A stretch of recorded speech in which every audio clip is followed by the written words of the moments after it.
I came home from my last deployment in 2011. My wife Sarah was waiting at the airport with our daughter Emma, who was 3 years old then. She ran to me, her little arms stretched out, and I picked her up and held her so tight I thought I might break. Sarah wrapped her arms around both of us, and I could feel her crying into my shoulder. We stood there in the middle of that crowded terminal, just the three of us, and for a moment, everything felt right again. But it wasn't right. Not really. That night, after we put Emma to bed, Sarah and I sat on the couch with a bottle of wine between us. The house was quiet except for the sound of the heater clicking on and off. She looked at me the way she always did when I came home, with those searching eyes, trying to find the man she married underneath all the things I couldn't say. "So," she said softly, reaching for my hand, "what did you do over there this time?"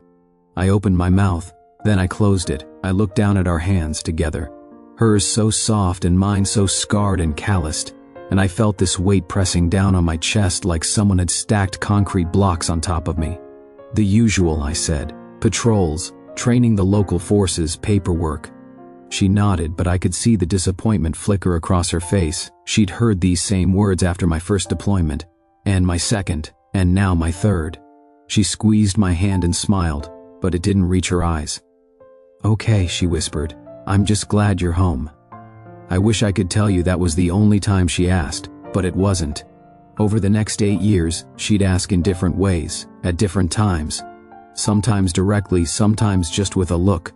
When I'd wake up at 3 in the morning, drenched in sweat, she'd hold me and stroke my hair and whisper, "Talk to me, baby, please let me help you." But I couldn't. God, I wanted to, but I couldn't. You see, what I did in Afghanistan in 2010 and 2011 was classified. Not in the Hollywood sense where I was some kind of black ops superhero.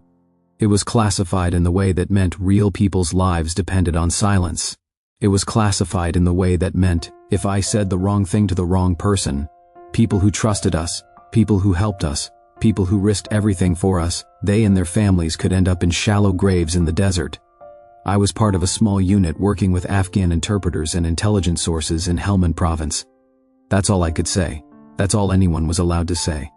The rest of it, the real work, the faces, the names, the operations, all of that had to stay locked up inside me like I'd swallowed a safe and didn't have the combination. Let me take you back to how it started. It was March 2010. I'd been in the Army for 6 years by then. I was a staff sergeant with the 101st Airborne Division. I'd done one tour in Iraq back in 7 and thought I'd seen everything war had to offer. I was wrong. They pulled me aside 2 weeks before my unit was supposed to deploy. A colonel I'd never met before sat me down in a windowless room at Fort Campbell and slid a folder across the table. "Staff Sergeant," he said, not even looking at me, just staring at that folder. "How's your Pashto?" "Non-existent, sir," I said. He smiled for the first time. "Good, you're honest. We can work with that." Over the next 2 weeks, they briefed me on a program that didn't officially exist. We were going to be embedded with local intelligence networks, working with interpreters and informants who were feeding us information about Taliban movements, IED factories, and insurgent safe houses. Our job was to protect these sources, coordinate their intelligence with our operations, and above all, keep them alive and anonymous. "These people are risking their lives every single day," the colonel told me. "Their neighbors don't know, their extended families don't know. Sometimes their own wives and children don't know. If their identities get out, they're dead. Their families are dead. Everything they've done to help us gets wiped out in one night of retribution." He leaned forward and his eyes were hard as steel. "That means you don't talk about this, not to your buddies, not to your chaplain, not to your wife, not to anyone. Not now, not in 5 years, not in 20 years, unless the classification gets lifted. Are we clear?" "Yes, sir," I said. I didn't understand then what that really meant. I didn't understand what it would cost me. We arrived in Helmand province in April 2010. The forward operating base was a collection of concrete barriers, canvas tents, and wooden structures that looked like they'd blow away in a strong wind. The heat was oppressive, even in spring. Everything was brown, the dirt, the buildings, the sky most days. The only color came from the Afghan soldiers in their mismatched uniforms and the green of the marijuana fields that stretched for miles in every direction. My team was 5 men. There was Martinez, a specialist from Texas who could fix anything with duct tape and a paperclip. Jackson, a sergeant from Detroit who'd grown up hard and had this way of reading people that bordered on supernatural. Thompson, a young private from Oregon on his first deployment who was scared but trying hard not to show it. And Williams, our medic, a quiet guy from North Carolina who'd been in country longer than any of us and had seen things that made him old before his time. Our interpreter was a man named Rashid. I'm not going to tell you his real name. I'm not going to tell you what province he was actually from or what he actually looked like. The classification got partially lifted in 2019, but there are still people over there, still families, who could be hurt if the wrong details get out. So I'll call him Rashid, and that'll have to be enough. Rashid was 32 years old. He was thin, with a thick black beard and eyes that never stopped moving, always scanning, always watching. He spoke 5 languages fluently. He had a wife and 3 daughters back in Kabul, or at least that's what he told us. He'd been working with American forces for 3 years by the time I met him. He'd already survived 2 assassination attempts. The first time we sat down together, he poured me tea in a small room off the main compound. His hands shook slightly as he poured, and I noticed the burn scars running up his left arm. "You are the new sergeant," he said in perfect English with just a trace of an accent. "They tell me you are the one I report to now." "That's right," I said. He nodded slowly, studying my face. "You are young, you have kind eyes, that is good, but it will not keep you alive here." "I'm a fast learner," I said. He smiled, but it was sad. "You will need to be." Over the next few months, Rashid introduced me to a network of informants that spanned 3 districts. There was an old farmer who watched the roads and noted which vehicles came and went. There was a shopkeeper in the bazaar who overheard conversations and passed along names and dates. There was a young woman, couldn't have been more than 20, who worked in a clinic and told us when wounded Taliban fighters came in for treatment. Each of these people had their own reasons for helping us. Some believed in a better Afghanistan. Some had lost family members to Taliban violence and wanted revenge. Some just wanted to protect their villages, and some, I'm sure, were just trying to survive and figured being on our side was safer than being against us. Every piece of information they gave us, we had to verify, cross-reference, and act on without ever revealing where it came from. It was like putting together a jigsaw puzzle in the dark while someone was shooting at you. In June, we got intelligence about an IED factory operating out of a compound about 15 kilometers west of our position. The information came from the shopkeeper, passed through Rashid. The factory was being run by a Taliban commander named Hekmat, a man responsible for dozens of American and Afghan casualties over the previous year. We planned a night raid. I couldn't tell you the exact date. I couldn't tell you the name of the village. But I can tell you that we rolled out at 0200 hours on a night when the moon was just a sliver in the sky. 6 Humvees, 30 men, and Rashid riding in my vehicle because he knew the area and could translate if we ran into civilians. The ride out was tense. Nobody talked. You could hear the creak of the vehicles, the rattle of gear, the occasional squelch of the radio. Thompson was sitting across from me, and I could see his leg bouncing up and down with nervous energy. I put my hand on his knee and shook my head. He stopped, but I could see the fear in his eyes. We approached the compound quietly, dismounting about 200 meters out and moving in on foot. The compound was a typical Afghan structure. High mud brick walls surrounding a central courtyard with a main building and several outbuildings. No lights, no movement that we could see. We breached the front gate at 03:15. Martinez went first with the bolt cutters, and the chain fell away with barely a sound. We flowed through that gate like water, each man knowing exactly where to go, weapons up, night vision turning everything into shades of green. The courtyard was empty. We stacked up on the main door, and Jackson kicked it in. That's when everything went to hell. The room inside wasn't an IED factory. It was full of people, women, children, old men, maybe 20 of them, all huddled together on the floor, their eyes wide with terror in our night vision. They started screaming. "Wrong house," Jackson said into the radio. "Wrong goddamn house." But it wasn't the wrong house. Rashid pushed past me into the room, talking rapidly in Pashto, trying to calm people down. An old woman pointed to a door at the back of the room, jabbering something I couldn't understand. Rashid turned to me. "The factory is below. There is a basement. These people, they live here, but they do not go down. They are prisoners in their own home." We found the entrance hidden under a rug, a wooden trapdoor. Martinez pulled it open, and we could see the glow of lights below. "I'll go first," I said. "Negative," Jackson said. "That's what you got me for, Sergeant." He went down those stairs like he was walking into church, slow and deliberate. I was right behind him. The basement was bigger than the house above it, dug out by hand, reinforced with timbers. And it was full of explosives. Bags of homemade fertilizer mix, mortar shells, artillery rounds, wires and circuit boards and cell phones. Everything you needed to build IEDs for a year. And in the back corner, there were 3 men. They looked up when they saw us, and for a moment, everything froze. I could see one of them reaching for an AK-47 leaning against the wall. "Don't," Jackson said, even though the man couldn't understand English. The tone was universal. The man's hand stopped halfway to the weapon. He was young, maybe 25. He looked at his friends, then back at us, and I could see him calculating his chances. "Please," I said, "don't make me do this." He went for the rifle. Jackson shot him. The sound was deafening in that enclosed space.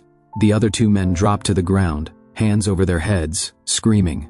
We zip-tied them, searched them, and brought them up into the main house. The families upstairs were hysterical now. Women wailing, children crying, the old man shouting something over and over. Rashid tried to calm them down while we secured the site and called for an explosives team to come and clear the basement. One of the daughters, couldn't have been more than 8 years old, walked up to me. She had tears streaming down her face, and she said something in Pashto. She kept pointing at the trapdoor, then at me, then back at the trapdoor. "What's she saying?" I asked Rashid. He was quiet for a moment, listening. Then he said softly, "She is thanking you. She says the bad men told them they would kill her family if they spoke about the basement. She says her father has not slept in 3 months. She wants to know if the bad men are gone now." I knelt down in front of her. I couldn't speak her language, but I looked her in the eyes and nodded. "Yes," I said, "they're gone." She hugged me. This little girl, in the middle of all this chaos and violence and fear, she just wrapped her arms around my neck and held on. I can still feel it. I can still smell the dust in her hair. I can still hear her sobbing into my shoulder. We stayed at that compound until sunrise, until the explosives team had cataloged everything in the basement and determined it was safe to transport. We gave the family food and water. We gave them a number to call if they had any problems. We told them they were safe now, but I knew they weren't, not really. Because word would get out that Taliban had been arrested at that compound. The insurgents would want to know who talked. They'd come asking questions. They'd threaten. They'd torture if they had to. Before we left, Rashid spoke with the old man, the father, for a long time. I watched them from across the courtyard. The old man was crying. Rashid had his hand on the man's shoulder. When Rashid came back to the Humvee, he looked like he'd aged 10 years. "What did you tell him?" I asked. "I told him to take his family and leave. Tonight. Go to Kabul or Kandahar or Pakistan, somewhere the Taliban does not know his face. I gave him money. Not much, but enough to start. Will he go?" Rashid looked at me with those tired eyes. "Would you leave your home, your land, everything your family has built for generations, because a stranger told you to?" We both knew the answer. 2 weeks later, we got word that the compound had been burned to the ground. The family was missing. We never found out what happened to them. Maybe they got out. Maybe they didn't. I still think about that little girl. I still wonder, but the raid wasn't a failure. The 2 Taliban we captured, they talked eventually. They gave us names, locations, supply routes. Over the next month, we rolled up 15 more insurgents, found 4 more IED factories, and probably saved 100 lives or more. And none of it could ever be talked about. None of it could ever be shared.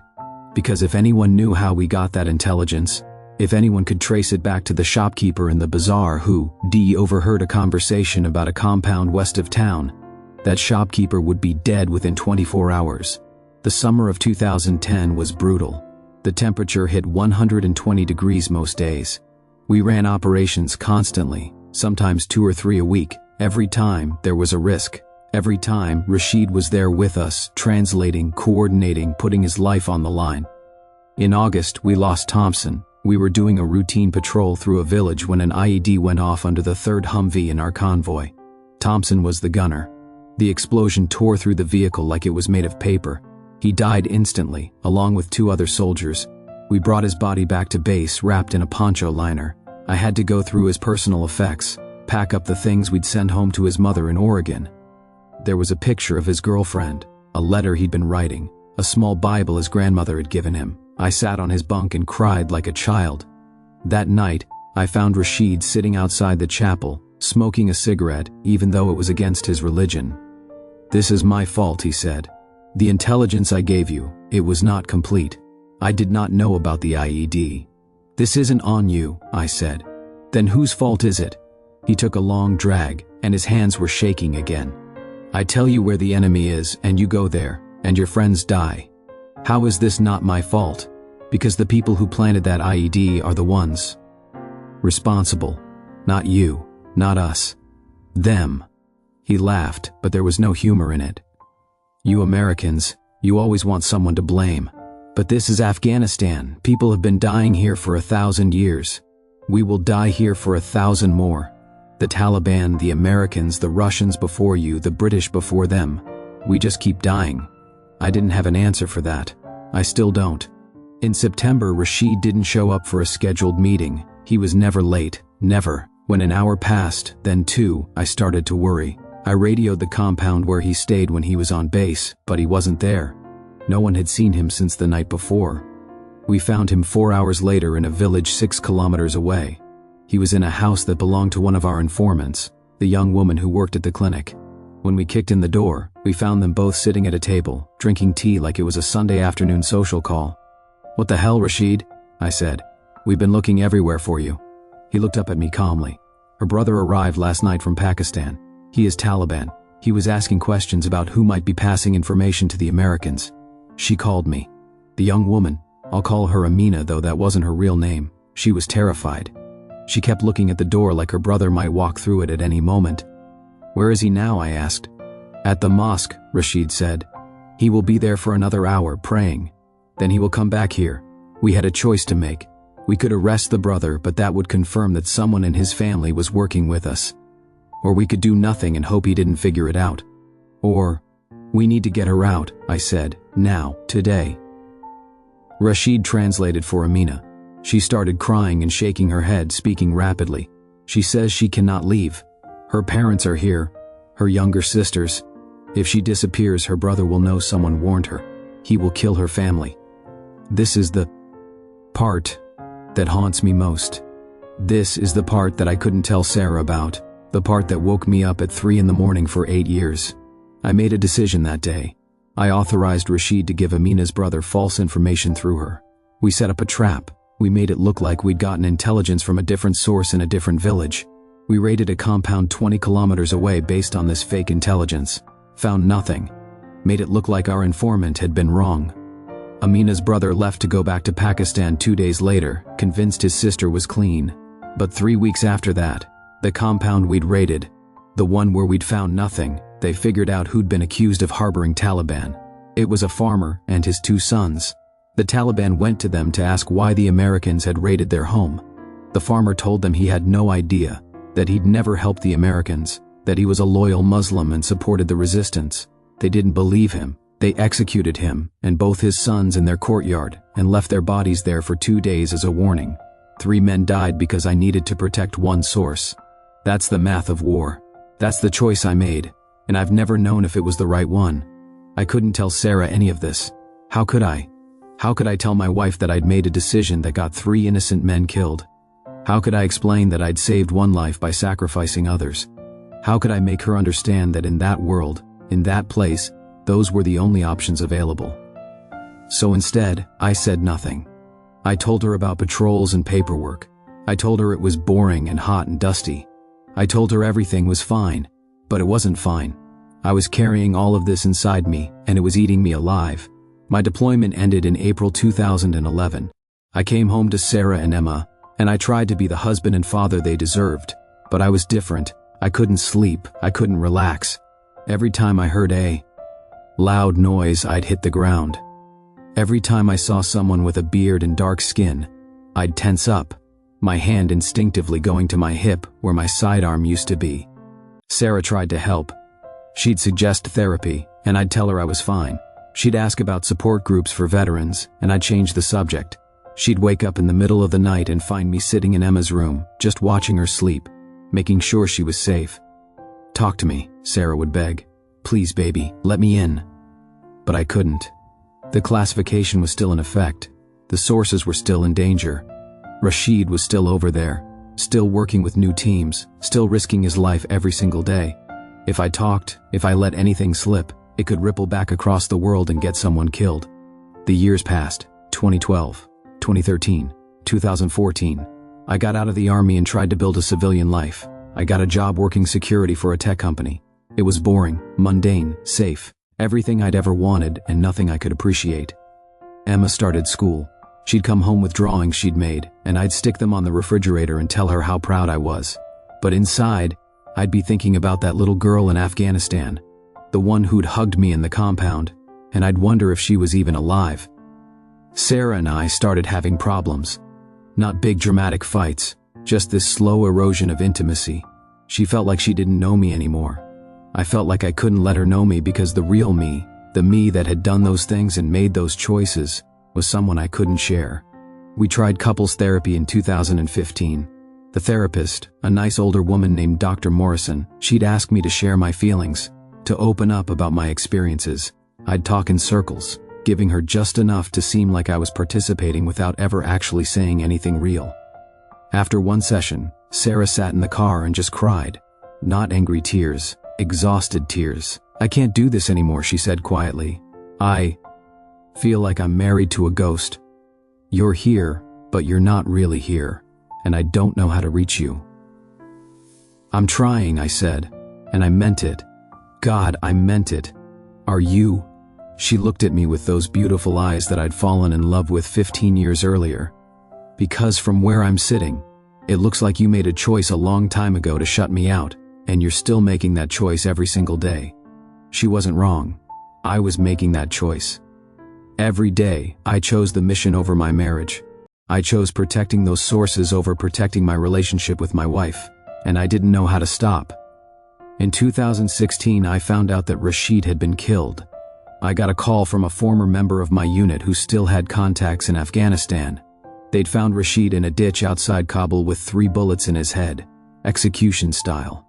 The Taliban had finally figured out who he was. I didn't go to work that day. I didn't tell Sarah why.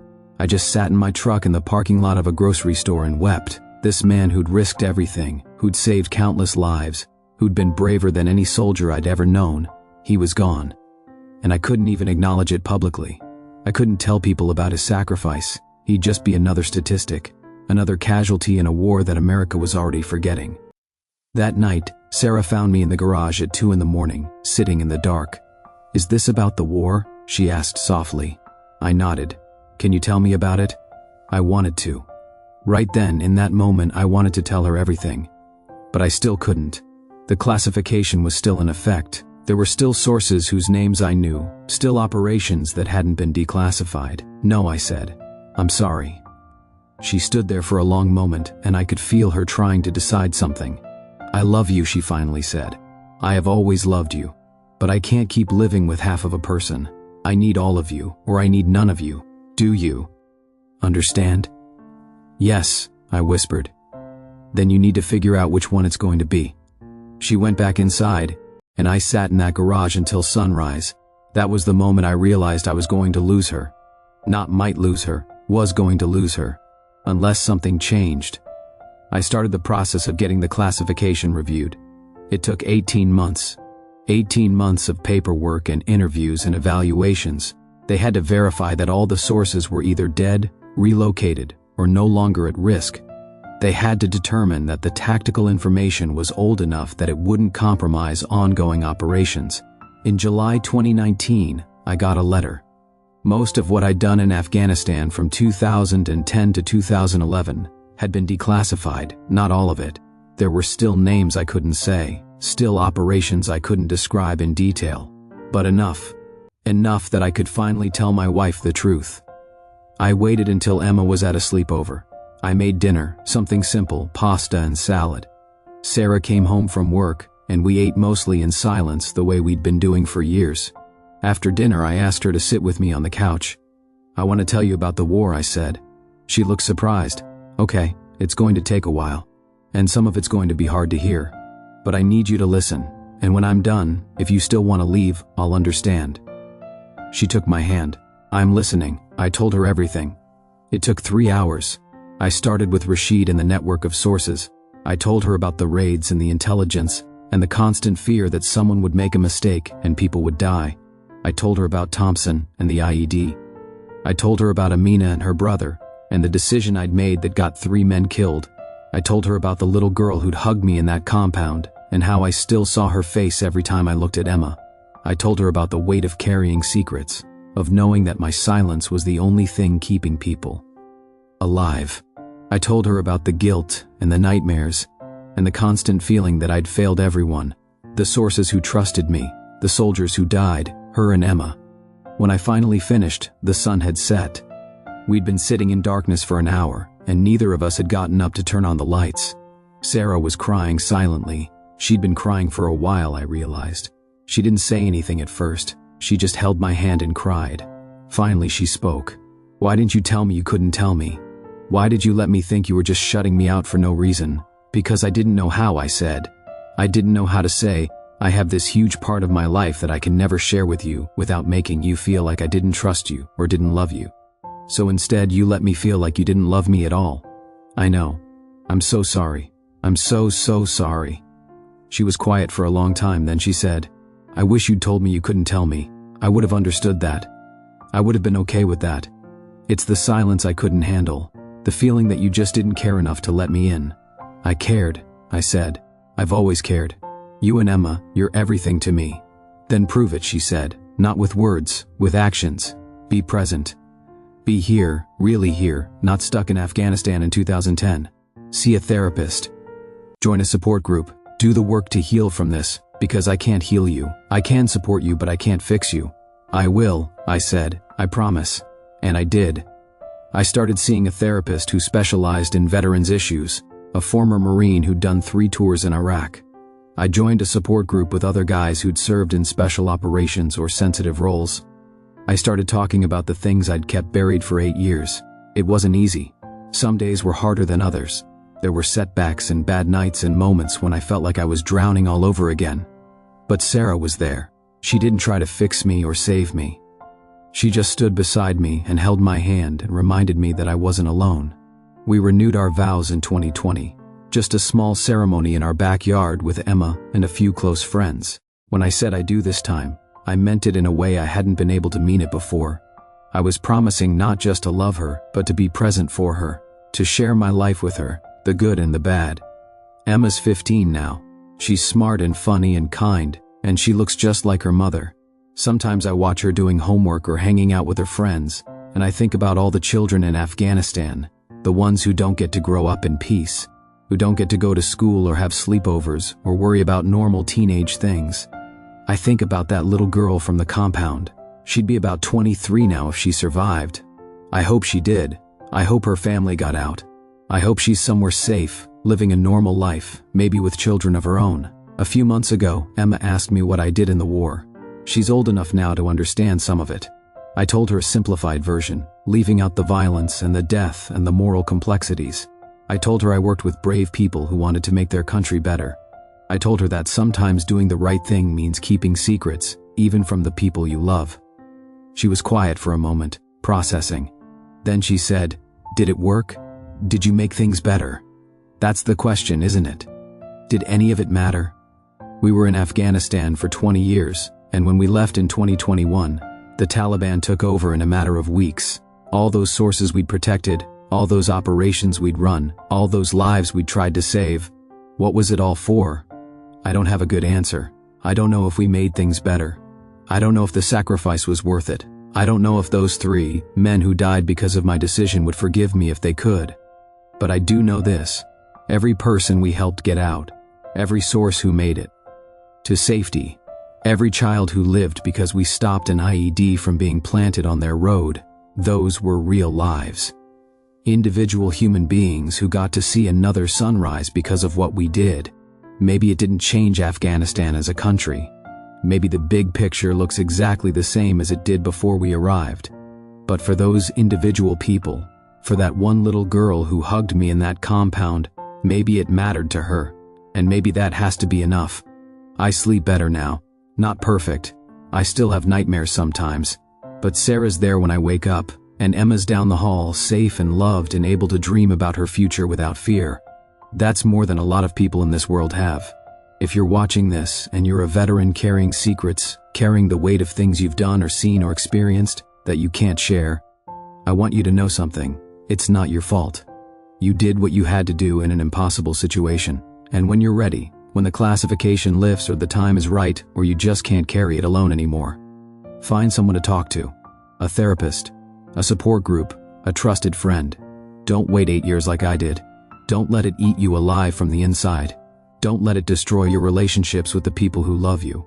And if you're watching this and you love a veteran who can't talk about what they've been through, be patient. They're not shutting you out because they don't love you. They're protecting you, or they're protecting someone else, or they're just trying to survive the weight of what they're carrying. Be there, be present, be patient, and when they're ready to talk, listen. The things we carry from war, they don't ever fully go away. They become part of who we are, but they don't have to define us. They don't have to destroy us. With time and help and love, we can integrate them into our lives. We can learn to live with them. I'm not the same man I was before Afghanistan. I'm not even the same man I was when I came home in 2011. I'm someone different now. Someone shaped by those experiences but not broken by them. Someone who's learned that vulnerability isn't weakness, that asking for help isn't failure, that loving someone means letting them see all of you, even the parts you're ashamed of. It took me 8 years to tell Sarah what I did in the war. 8 years of silence and distance and pain. I can't get those years back, but I can make sure the years ahead are different. I can be present. I can be honest. I can be the husband and father I want to be. That's all any of us can do. Learn from our mistakes. Do better tomorrow than we did today. Keep moving forward, one step at a time, even when the path ahead is unclear. To everyone who served, who's serving now, or who will serve in the future, thank you. What you do matters, even when it feels like it doesn't. The people you help, the lives you save, the sacrifices you make, they matter. You matter. And to my brothers and sisters who are still carrying secrets, still fighting battles that nobody else can see, you're not alone. There are millions of us out here who understand, who've been where you are, who've made it through to the other side. Reach out, get help, let people in. It won't be easy, but it'll be worth it, I promise. Sarah and I are sitting on the porch right now as I record this, the sun's setting. Emma's inside making dinner, insisting that she's old enough to cook for us. Sarah's holding my hand, her head on my shoulder, and for the first time in a very long time, I feel at peace. Not because the past has changed, not because the weight has disappeared, but because I'm not carrying it alone anymore, and that makes all the difference.